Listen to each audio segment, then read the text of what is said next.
confidence in India's capability and potential has only grown in this period. We see the next 5 years as a unique opportunity to realize Sabka Vikas, stimulating balanced growth of all regions.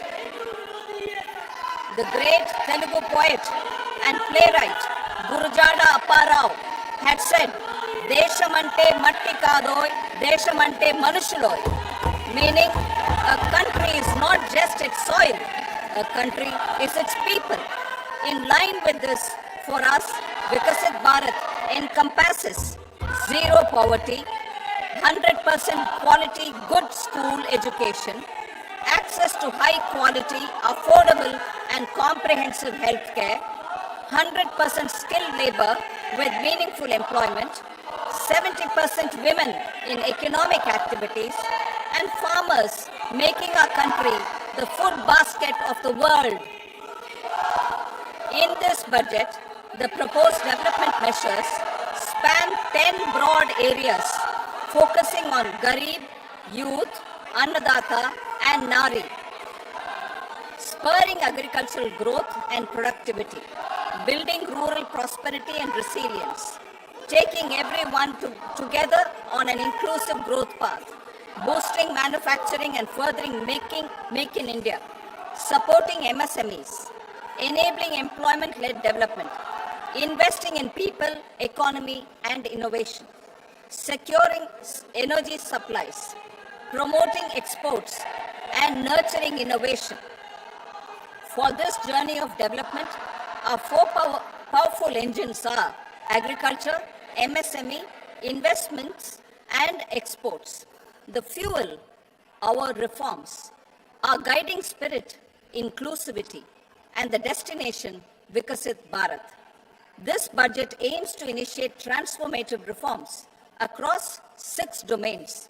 During the first 5 years, these will augment our growth potential and global competitiveness. The domains are taxation, power sector, urban development, mining, financial sector, and regulatory reforms. Agriculture as the first engine. Now I move to specific proposals, beginning with agriculture as the first engine.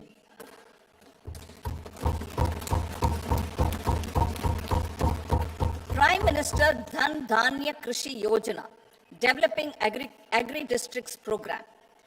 Motivated by the success of the Aspirational District Program, our government will undertake a Prime Minister Dhan Dhanya Krishi Yojana in partnership with states.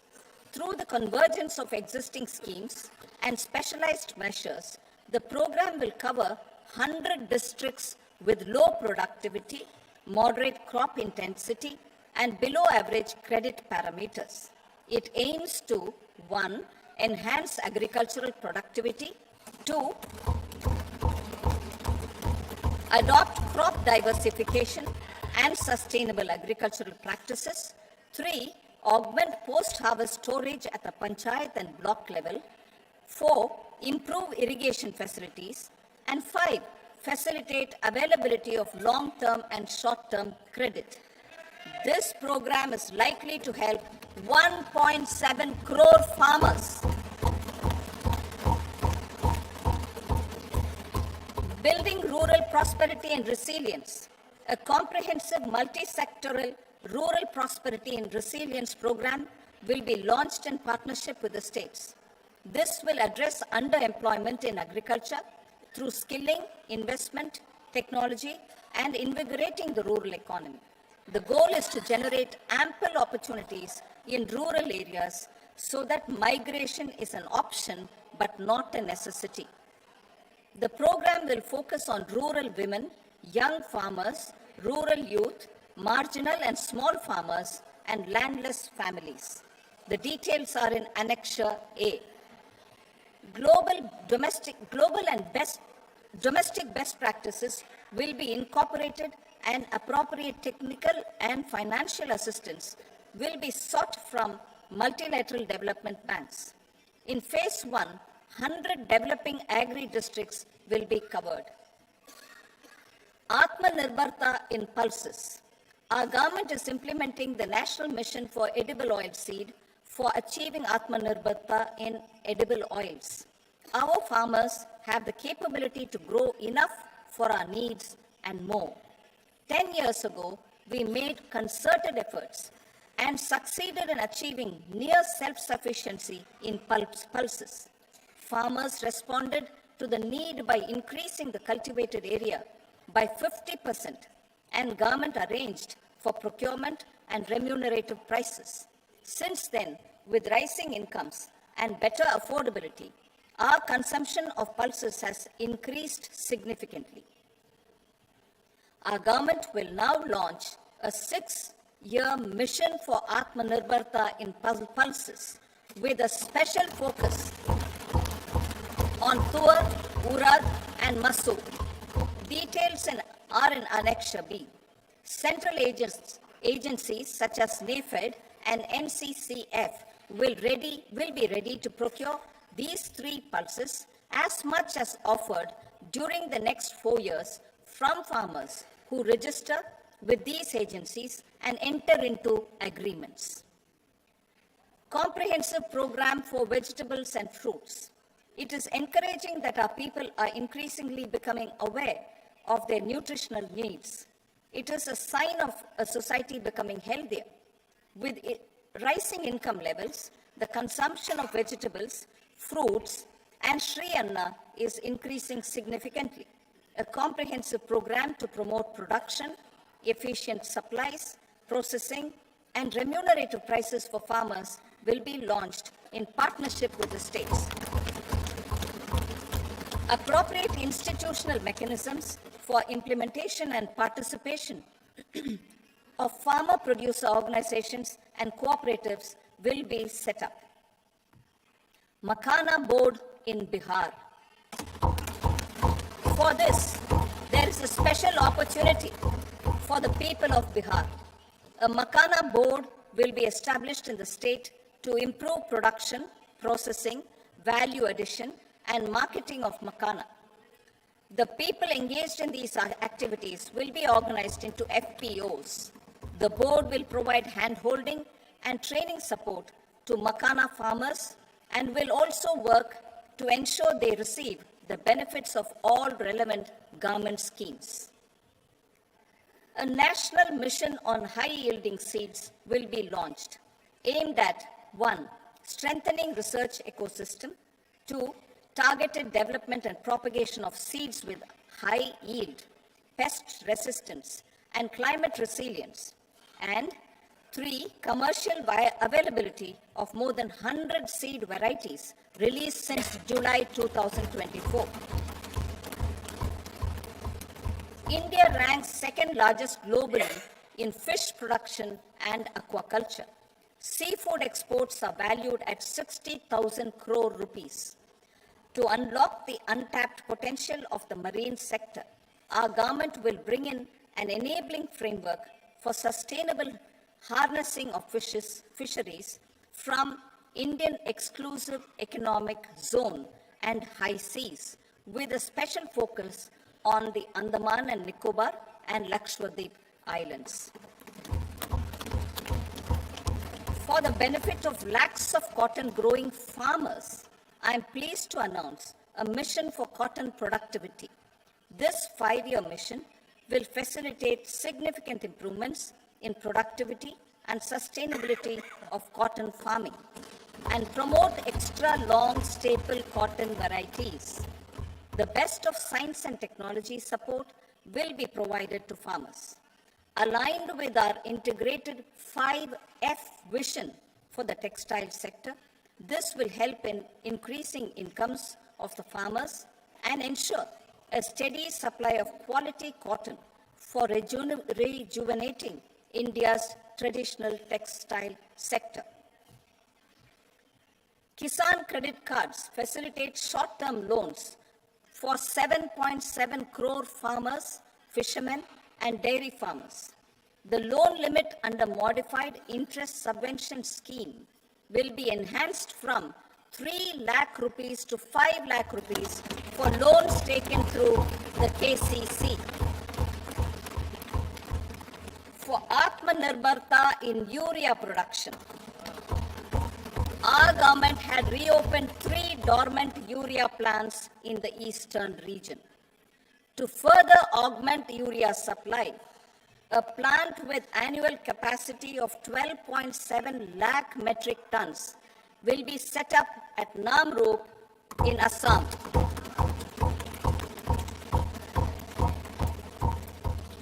India Post, with 1.5 lakh rural post offices, complemented by the India Post Payment Bank and a vast network of 2.4 lakh Dak Sevaks, will be repositioned to act as a catalyst for the rural economy.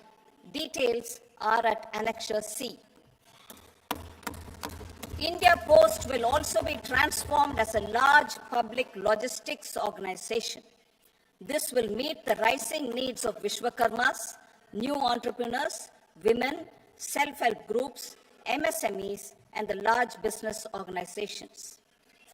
Our government will provide support to NCDC for its lending operations for the cooperative sector.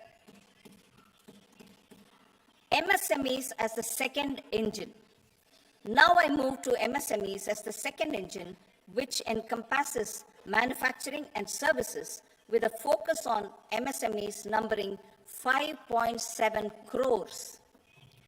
Currently, over 1 crore registered MSMEs, employing 7.5 crore people and generating 36% of our manufacturing, have come together to position India as a global manufacturing hub. With their quality products, these MSMEs are responsible for 45% of our exports. To help them achieve higher efficiencies of scale, technological upgradation, and better access to capital, the investment and turnover limits for classification of all MSMEs will be enhanced to 2.5 and 2 times respectively.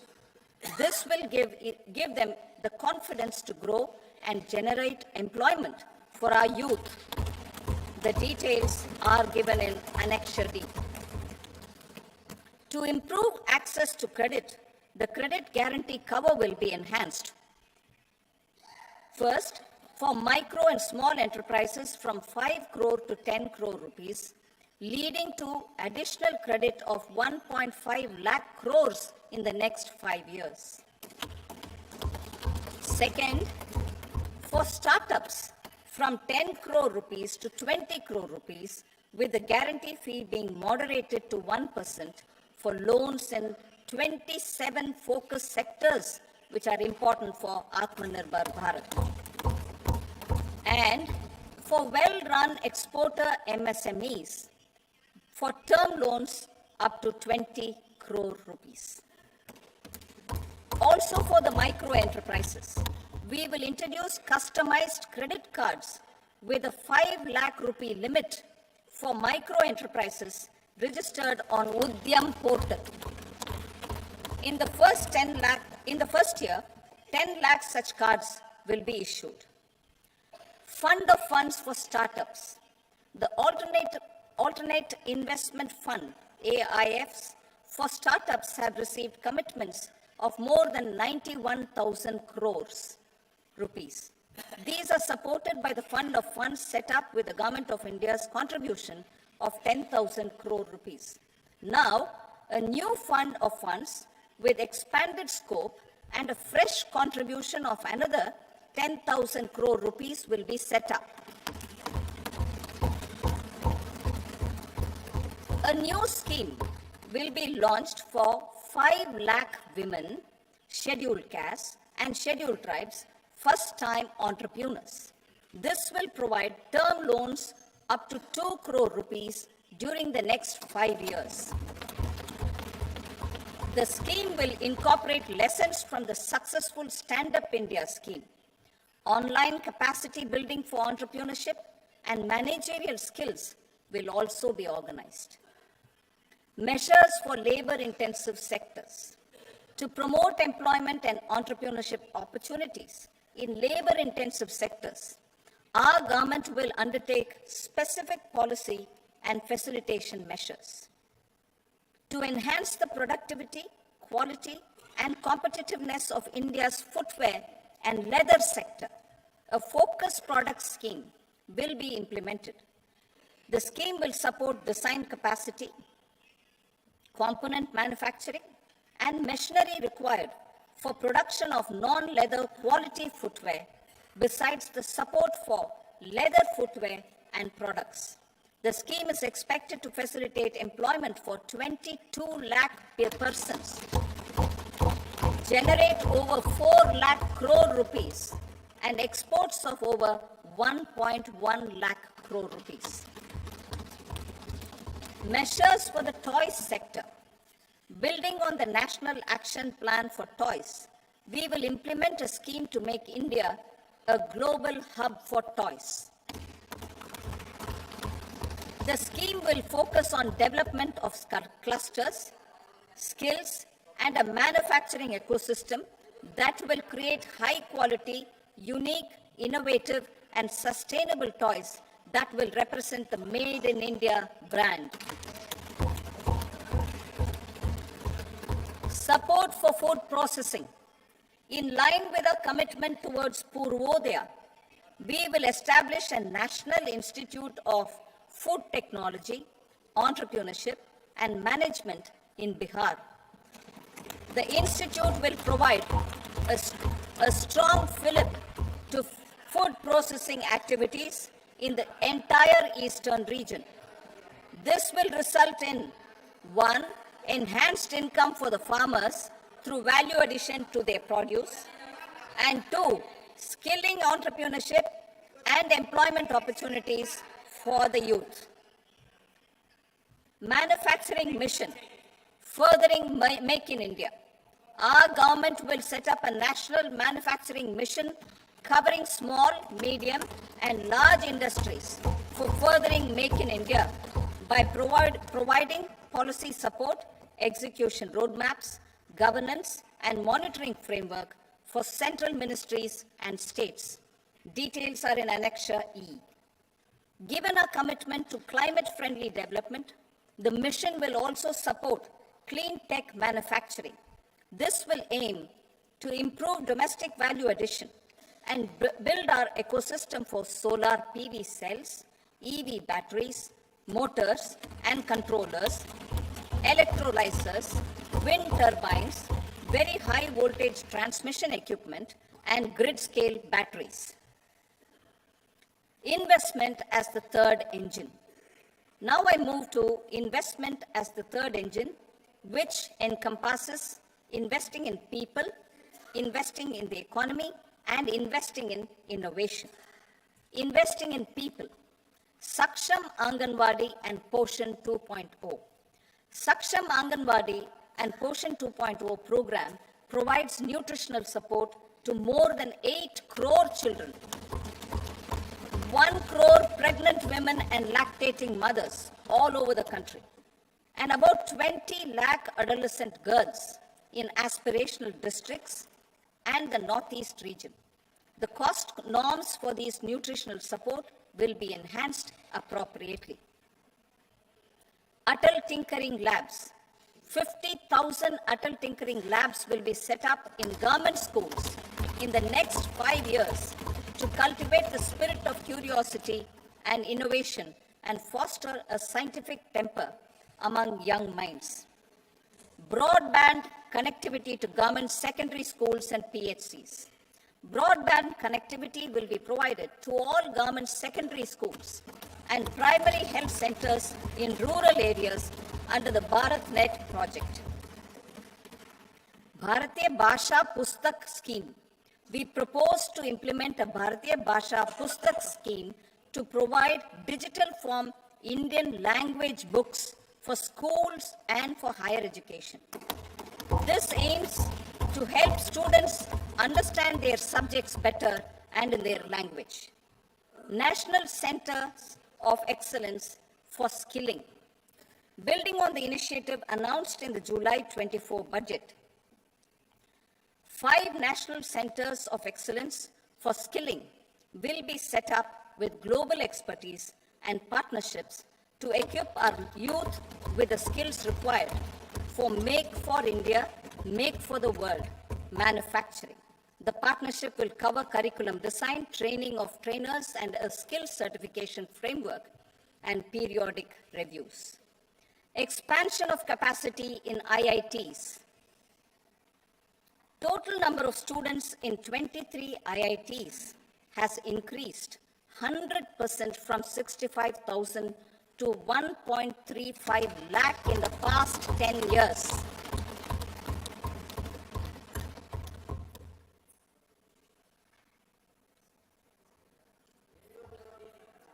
Additional infrastructure will be created in the 5 IITs started after 2014 to facilitate education for 6,500 more students.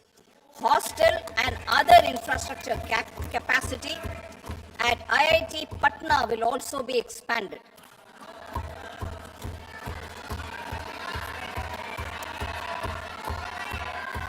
Center of Excellence.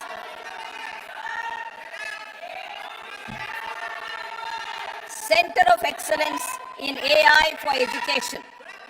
I had announced 3 centers of excellence in artificial intelligence for agriculture, health, and sustainable cities in 2023. Now a center of excellence in artificial intelligence for education will be set up with a total outlay of 500 crores. Expansion of medical education. Our government has added almost 1.1 lakh undergraduate and postgraduate medical education seats in 10 years, an increase of 130%. In the next year, 10,000 additional seats will be added in medical colleges and hospitals towards the goal of adding 75,000 seats in the next 5 years. Daycare cancer centers in all district hospitals.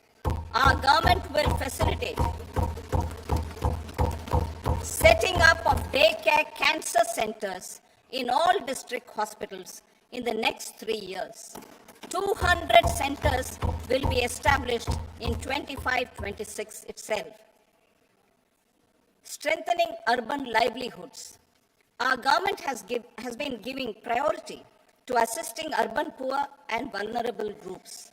A scheme for socio-economic upliftment of urban workers will be implemented to help them improve their incomes, have sustainable livelihoods, and a better quality of life. PM Swanidhi scheme has benefited more than 68 lakh street vendors, giving them respite from high-interest informal sector loans. Building on this success, the scheme will be revamped with enhanced loans from banks, UPI-linked credit cards with 30,000 rupees limit, and capacity building support.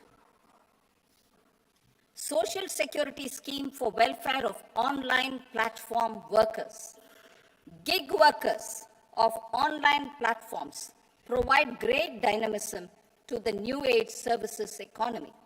Recognizing their contribution, our government will arrange for their identity cards and registration on the e-Shram portal. They will be provided health care under PM Jan Arogya Yojana. This measure is likely to assist nearly 1 crore gig workers.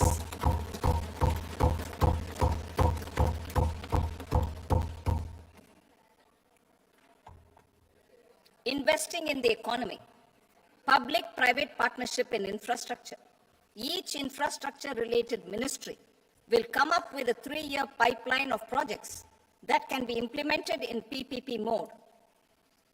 States will also be encouraged to do so and can seek support from the India Infrastructure Project Development Fund, which is a scheme to prepare PPP proposals. Support to states for infrastructure. An outlay of 1.5 lakh crore is proposed for the 50-year interest-free loans to states for capital expenditure and incentives for reforms. Building on the success of the first asset monetization plan, announced in 2021. The second plan for 2025 to 30 will be launched to plow back capital of 10 lakh crore in new projects. Regulatory and fiscal measures will be fine-tuned to support the plan. Jal Jeevan Mission. Since 2019, 15 crore households, representing 80% of India's rural population, have been provided access to portable tap water connections. To achieve 100% coverage, I am pleased to announce the extension of this mission until 2028 with an enhanced total outlay. The mission's focus will be on the quality of infrastructure and O&M of rural piped water supply schemes through Jan Bhagidari. A separate MOU or separate MOUs will be signed with the states and union territories to ensure sustainability and citizen-centric water services delivery. Urban sector reforms. Building on the July budget proposals, urban sector reforms related to governance, municipal services, urban land, and planning will be incentivized. Urban Challenge Fund. The government will set up an urban challenge fund of 1 lakh crore rupees to implement the proposals for cities as growth hubs, creative redevelopment of cities, and for water and sanitation purposes announced in the July budget. This fund will finance up to 25% of the cost of bankable projects, with a stipulation that at least 50% of the cost is funded from bonds, bank loans, and PPPs. An allocation of 10,000 crore is proposed in 2025-26. Power sector reforms. We will incentivize electricity distribution reforms and augmentation of intrastate transmission capacity by states. This will improve financial health and capacity of electricity companies. Additional borrowing of 0.5% of GSDP will be allowed to states contingent on these reforms. Nuclear Energy Mission for Vikasit Bharat. Development of at least 100 gigawatt of nuclear energy by 2047 is essential for our energy transition efforts. For an active partnership with the private sector towards this goal, amendments to the Atomic Energy Act and the Civil Liability for Nuclear Damage Act will be taken up. A nuclear energy mission for research and development of small modular reactors with an outlay of 20,000 crore will be set up. At least 5 indigenously developed small modular reactors will be operationalized by 2033. Shipbuilding. The shipbuilding financial assistance policy will be revamped to address cost disadvantages. This will also include credit notes for shipbreaking in Indian yards to promote the circular economy. Large ships above a specified size will be included in the infrastructure harmonized master list. Shipbuilding clusters will be facilitated to increase the range, categories, and capacity of ships. This will include additional infrastructure, facilities, skilling, and technology to develop the entire ecosystem. Maritime Development Fund. For long-term financing for the maritime industry, a Maritime Development Fund with a corpus of 25,000 crore rupees will be set up. This will be for distributed support and promoting competition. This will have up to 49% contribution by the government, and the balance will be mobilized from ports and from private sector. UDAN regional connectivity schemes. Udan has enabled 1.5 crore middle-class people to meet their aspirations for speedier travel. The scheme has connected 88 airports, and operationalized 619 routes. Inspired by that success, a modified Udan scheme will be launched to enhance regional connectivity to 120 new destinations and carry 4 crore passengers in the next 10 years. 4 crore additional passengers in the next 10 years. The scheme will also support helipads and smaller airports in hilly, aspirational and northeast regional districts. Greenfield airports will be facilitated in Bihar to meet the future needs of the state. These will be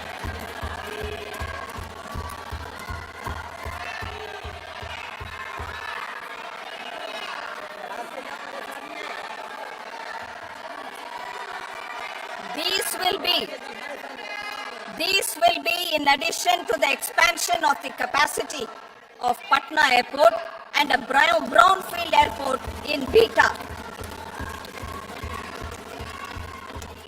Western Kosi Canal project in Mithilanchal. Financial support will be provided for the Western Kosi Canal ERM project, benefiting a large number of farmers cultivating over 50,000 hectares of land in the Mithilanchal region of Bihar.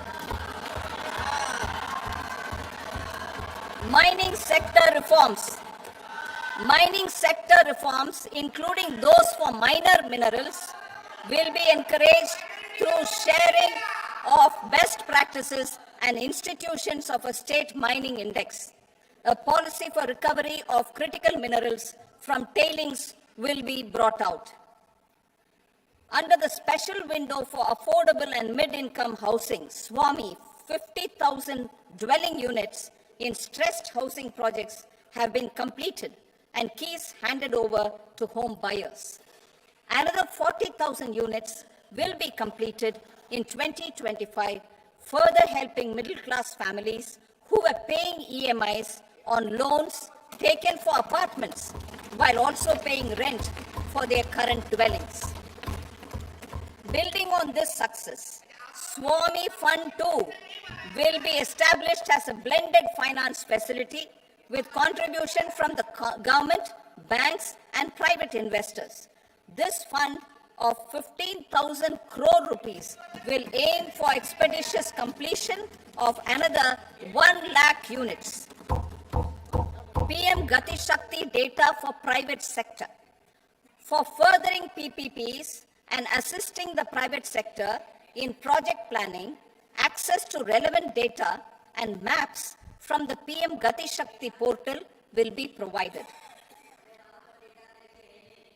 Tourism for employment-led growth.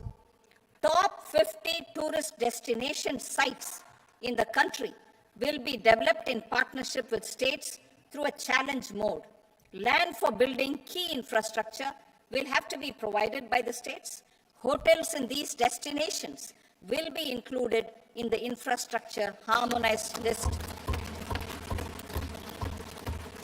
The following measures will be taken for facilitating employment-led growth.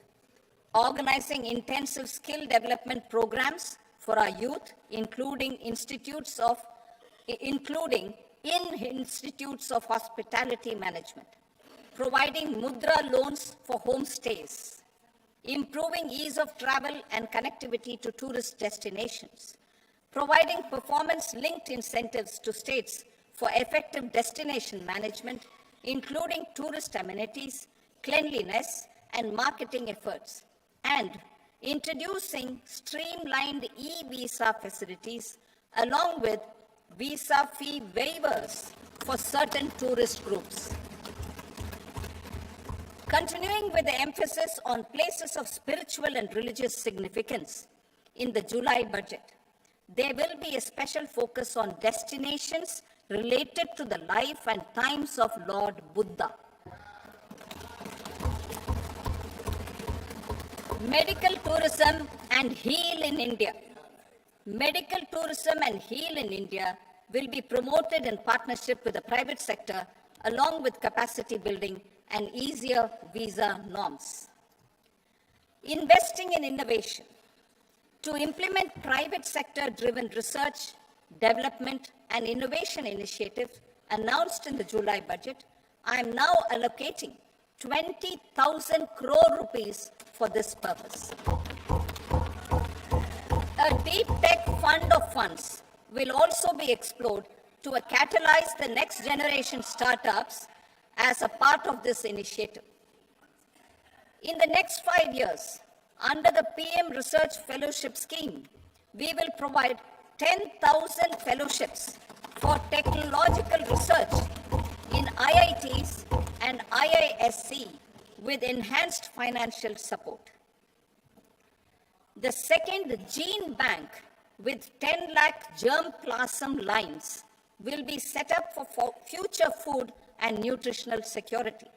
This will provide conservation support to both public and private sectors for genetic resources.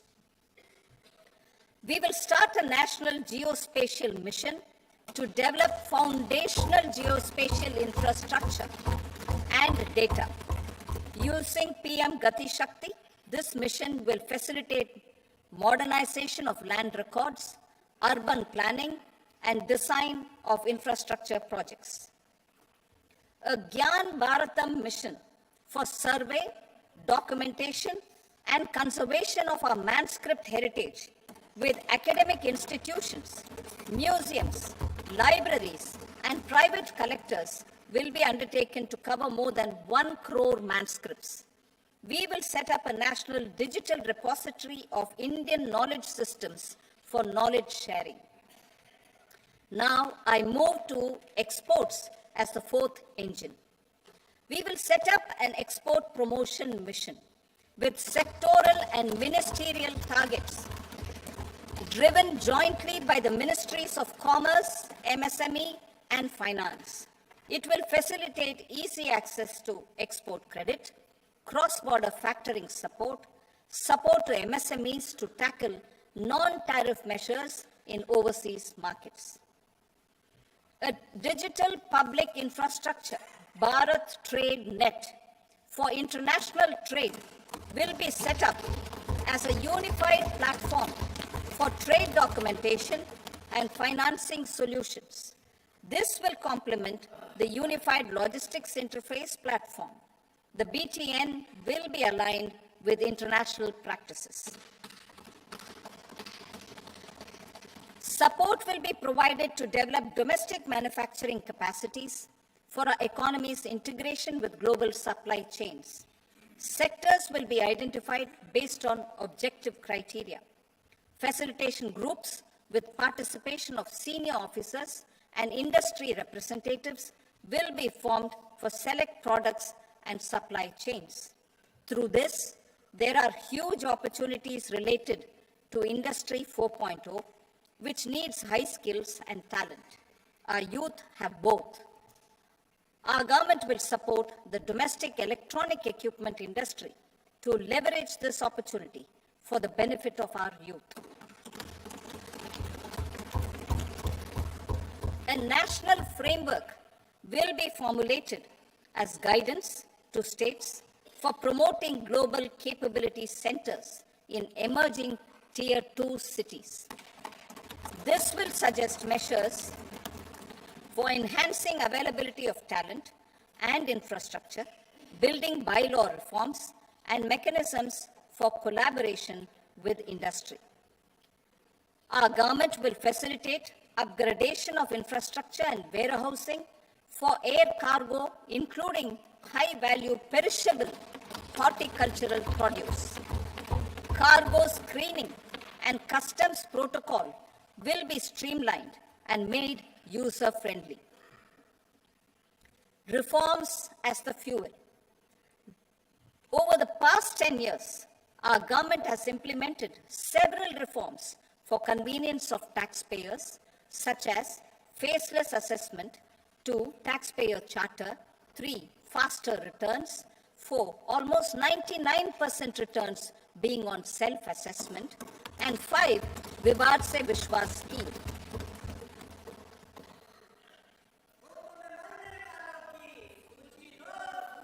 Continuing these efforts, I reaffirm the commitment of the tax department to trust first, scrutinize later. I also propose to introduce the new income tax bill next week. I will detail the indirect tax reforms and changes in direct taxes in Part B. Financial sector reforms. The FDI limit for the insurance sector will be raised from 74 to 100%. This enhanced limit will be available for those companies which invest the entire premium in India. The current guardrails and conditionalities associated with foreign investment will be reviewed and simplified. The services of India Post Payment Bank will be deepened and expanded in rural areas. NABFID will set up a partial credit enhancement facility for corporate bonds for infrastructure. Public sector banks will develop Grameen Credit Score Framework to serve the credit needs of SHG members and people in rural areas. A forum for regulatory coordination and development of pension products will be set up. To implement the earlier announcement on simplifying the KYC processes, the revamped Central KYC Registry will be rolled out in 2025. We will also implement a streamlined system for periodic updating. Requirements and procedures for speedy approval of company mergers will be rationalized. The scope for fast-track mergers will also be widened and the process made simpler. As proposed in the interim budget, we signed bilateral investment treaties with 2 countries in 2024 to encourage sustained foreign investment, and in the spirit of First Develop India, the current model BIT will be revamped and made more investor-friendly. In the last 10 years, in several aspects, including financial and non-financial, our government has demonstrated a steadfast commitment to ease of doing business.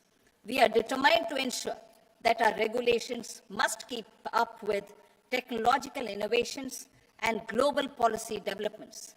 A light-touch regulatory framework based on principles and trust will unleash productivity and employment.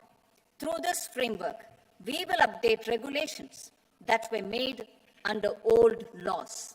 To develop this modern, flexible, people-friendly, and trust-based regulatory framework appropriate for the 21st century, I propose 4 specific measures. A high-level committee for regulatory reforms will be set up for a review of all non-financial sector regulations, certifications, licenses, and permissions. The committee will be expected to make recommendations within a year. The objective is to strengthen trust-based economic governance and take transformational measures to enhance ease of doing business, especially in matters of inspection and compliances. States will be encouraged to join in this endeavor. An investment friendliness index of states will be launched in 2025 to further the spirit of competitive, cooperative federalism. Under the Financial Stability and Development Council, a mechanism will be set up to evaluate impact of the current financial regulations and subsidiary instructions. It will also formulate a framework to enhance their responsiveness and development of the financial sector. In the Jan Vishwas Act 2023, more than 180 legal provisions were decriminalized. Our government will now bring up the Jan Vishwas Bill 2.0 to decriminalize more than 100 provisions in various laws. I now move to fiscal policy. In the July budget, I had committed to staying the course for fiscal consolidation. Our endeavor will be to keep the fiscal deficit each year such that central government debt remains on a declining path as a percentage of the GDP. The roadmap for the next 6 years has been detailed in the FRBM statement. Revised estimates for 2024-25. The revised estimate of the total receipts other than borrowings is 31.47 lakh crore rupees, of which the net tax receipts are 25.57 lakh crore rupees. The revised estimate of the total expenditure is 47.16 lakh crore rupees, of which the capital expenditure is about 10.18 lakh crore rupees. The revised estimate of the fiscal deficit is 4.8% of the GDP. Budget estimates for 25-26. Coming to 25-26, the total receipts other than borrowings and total expenditure are estimated at 34.96 lakh crore rupees and 50.65 lakh crore rupees respectively. The net tax receipts are estimated at 28.37 lakh crore rupees.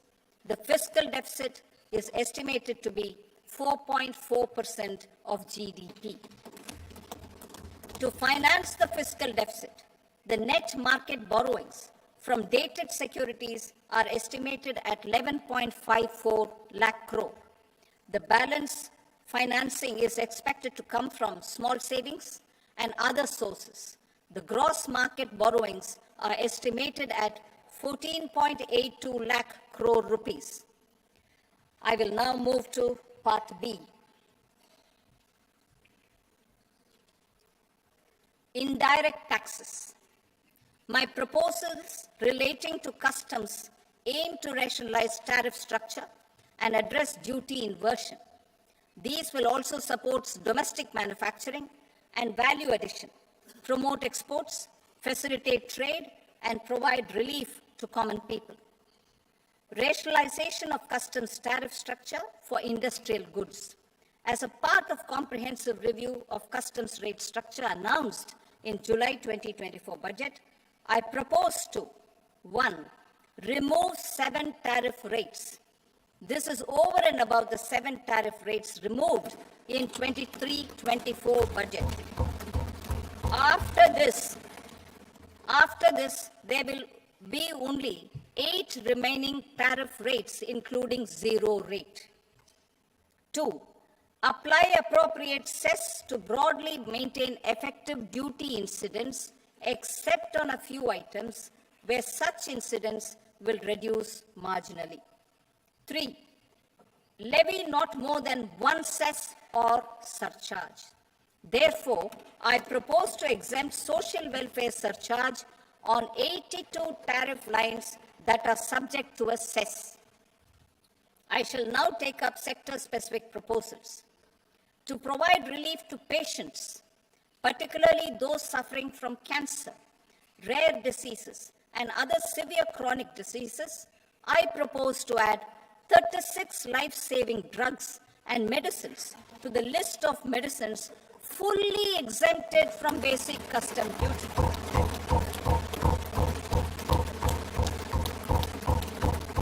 I also propose to add 6 life-saving medicines to the list attracting concessional custom duty of 5%. Full exemption and concessional duty will also respectively apply on the bulk drugs for manufacture of the above. Specified drugs and medicines under patient assistance programs run by the pharmaceutical companies are fully exempt from BCD, provided the medicines are supplied free of cost to the patients. I propose to add 37 more medicines along with 13 new patient assistance programs. Support to domestic manufacturing and value addition. Critical minerals. In the July 2024 budget, I had fully exempted BCD on 25 critical minerals that are not domestically available. I had also reduced BCD of 2 other such minerals to provide a major fillip to their processing, especially by MSMEs. Now, I propose to fully exempt cobalt powder and waste, the scrap of lithium-ion battery, lead, zinc, and 12 more critical minerals. This will help secure the availability for manufacturing in India and promote more jobs for our youth. To promote domestic production of technical textile products such as agro-textiles, medical textiles, and geotextiles at competitive prices, I propose to add 2 more types of shuttle-less looms to the list of fully exempted textile machinery. I also propose to revise the BCD rate on knitted fabrics covered by 9 tariff lines from 10 or 20 to 20% or 115 rupees per kg, whichever is higher. Electronic goods.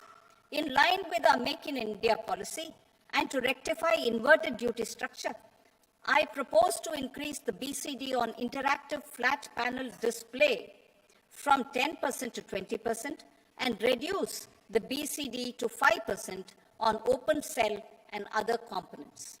In 23-24 budget, for the manufacture of open cells of LCD, LED TVs, I had reduced the BCD on parts of open cells from 5% to 2.5%. To further boost the manufacture of such open cells, the BCD on these parts will now stand exempted. Lithium-ion battery. To the list of exempted capital goods, I propose to add 35 additional capital goods for EV battery manufacturing and 28 additional capital goods for mobile phone battery manufacturing. This will boost domestic manufacture of lithium-ion batteries, both for mobile phones and for electric vehicles. Shipping sector. Considering that shipbuilding has a long gestation period, I propose to continue the exemption of BCD on raw materials, components, consumables, or parts for the manufacture of ships for another 10 years.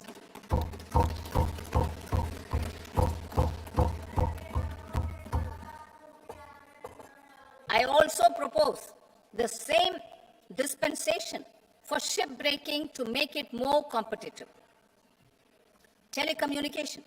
To prevent classification disputes, I propose to reduce the BCD from 20% to 10% on carrier-grade Ethernet switches to make it at par with non-carrier-grade Ethernet switches. Export promotion. To facilitate exports of handicrafts, I propose to extend the time period for export from 6 months to 1 year, further extendable by another 3 months if required. I also propose to add 9 items to the list of duty-free inputs. Leather sector. I propose to fully exempt BCD on wet blue leather to facilitate imports for domestic value addition and employment. I also propose to exempt crust leather from 20% export duty to facilitate exports by small tanners. Marine products. To enhance India's competitiveness in the global seafood market, I propose to reduce BCD from 30% to 5% on frozen fish paste, surimi, for manufacture and export of its analog products. I also propose to reduce BCD from 15% to 5% on fish hydrolysates for manufacture of fish and shrimp feed. In July 2024 budget, to promote development of domestic MROs for aircraft and ships, I had extended the time limit for export of foreign origin goods that were imported for repairs from 6 months to 1 year and further extendable by 1 year. I now propose to extend the same dispensation for railway goods. Time limit for provisional assessment. Presently, the Customs Act 1962 does not provide any time limit to finalize provisional assessments, leading to uncertainty and cost to trade. As a measure of promoting ease of doing business, I propose to fix a time limit of 2 years, extendable by a year, for finalizing the provisional assessment. I propose to introduce a new provision that will enable importers or exporters, after clearance of goods, to voluntarily declare material facts and pay duty with interest but without penalty.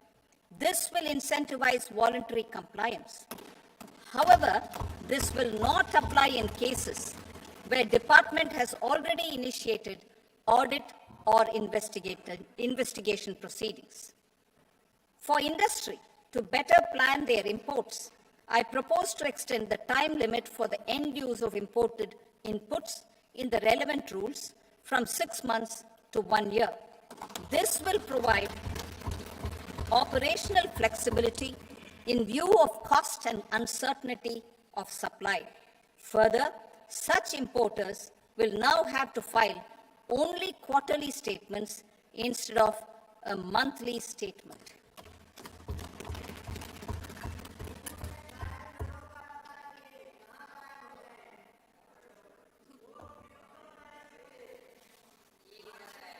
I now come to my direct tax proposals. In Part A, I have briefly underlined taxation reforms as one of key reforms to realize our vision of Vikasit Bharat. In respect of criminal law, our government had earlier ushered in Bharatiya Nyaya Sanhita, replacing Bharatiya Danda Sanhita. I am happy to inform this August House and the country that for new income tax bill will carry forward the same spirit of Nyaya in its drafting as well. The new bill will be clear and direct in text, with close to half of the present law in terms of both chapters and words. It will be simple to understand for taxpayers and tax administrators, leading to tax certainty and reduced litigation. Reforms, however, are not a destination. They are means to achieve good governance for our people and economy. Providing good governance primarily involves being responsive. The Tirukural captures this in verse 542, which reads, "Vaanokki vaazhum ulagallam, mannavan kol nokki vaazhum kudi," meaning, just as the living beings live expecting rains, citizens live expecting good governance.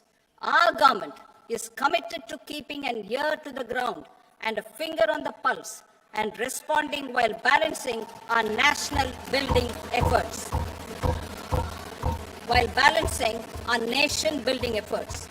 The following measures will detail just how our government will, under the guidance of PM Modi, has taken steps to understand and address. I repeat that sentence, sir. The following measures will detail just how our government, under the guidance of PM Modi, has taken steps to understand and address the needs voiced by our citizens. My tax proposals are guided by this spirit. The objectives of my proposals are as follows. Personal income tax reforms with special focus on middle class. Rationalization of TDS and TCS for easing difficulties. Encouraging voluntary compliance. Reducing compliance burden. Ease of doing business. Employment and investment. I will come to my proposal on personal income tax towards the end.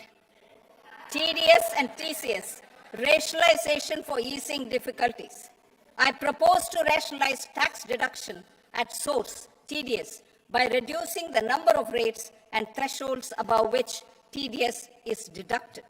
Further, threshold amounts for tax deduction will be increased for better clarity and uniformity. The limit for tax deduction on interest for senior citizens is being doubled from the present 50,000 rupees to 1 lakh rupees. Similarly, the annual limit of 2.40 lakh rupees for TDS on rent is being increased to 6 lakh rupees. This will reduce the number of transactions liable to TDS, thus benefiting small taxpayers receiving small payments. The threshold to collect tax at source, the TCS, on remittances under RBI's liberalized remittance scheme, the LRS, is proposed to be increased from 7 lakh to 10 lakhs. I also propose to remove TCS on remittances for education purposes, where such remittances is out of a loan taken from a specified financial institution. Both TDS and TCS are being applied on any transaction related to sale of goods. To prevent such compliance difficulties, I propose to omit the TCS. I also propose that the provisions of the higher TDS deduction will now apply only in non-PAN cases. In July 2024, the delay for payment of TDS up to the due date of filing statement was decriminalized. I propose to provide the same relaxation to TCS provisions as well. The government under the leadership of Prime Minister Modi believes in Sabka Saath, Sabka Vikas, Sabka Vishwas and Sabka Prayas. In line with this, we brought in updated return facility in 2022 for voluntary compliance by taxpayers who had omitted to report their correct income. Our trust in taxpayers was proved right. Nearly 90 lakh taxpayers voluntarily updated their incomes by paying additional tax. Taking this trust further, I now propose to extend the time limit to file updated returns for any assessment year from the current limit of 2 years to 4 years. I propose to reduce the compliance burden for small charitable trusts and institutions by increasing their period of registration from 5 years to 10 years. It is also proposed that disproportionate consequences do not arise for minor defaults, such as incomplete applications filed by charitable entities. Presently, taxpayers can claim the annual value of self-occupied properties as nil only on the fulfillment of certain conditions. Considering the difficulties faced by taxpayers, it is proposed to allow the benefit of 2 such self-occupied properties without any condition. To streamline the process of transfer pricing and to provide an alternative to yearly examination, I propose to introduce a scheme for determining arm's length price of international transaction for a block period of 3 years. This will be in line with global best practices. With a view to reduce litigation and provide certainty in international taxation, the scope of safe harbor rules is being expanded. A number of senior and very senior citizens have very old national savings schemes accounts. As interest is no longer payable on such accounts, I propose to exempt withdrawals made from NSS by individuals on or after 29th August 2024. I am also proposing to allow similar treatment to NPS Vatsalya accounts as is available to normal NPS accounts subject to overall limits. In my speech in July 2024, I had promised that all processes, including giving effect to appellate orders, shall be digitalized and made paperless. Over the next 2 years, So I'm happy to announce that digitalization is being made operational now. In July 2024, we brought in the Vivad Se Vishwas scheme to resolve income tax disputes pending in appeal. The scheme has received a great response, with nearly 33,000 taxpayers having availed of the scheme to settle their disputes. I have a few proposals to promote investment and employment. It is proposed to provide a presumptive taxation regime for non-residents who provide services to a resident company that is establishing or operating an electronics manufacturing facility. I further propose to introduce a safe harbor for tax certainty for non-residents who store components for supply to specified electronics manufacturing units.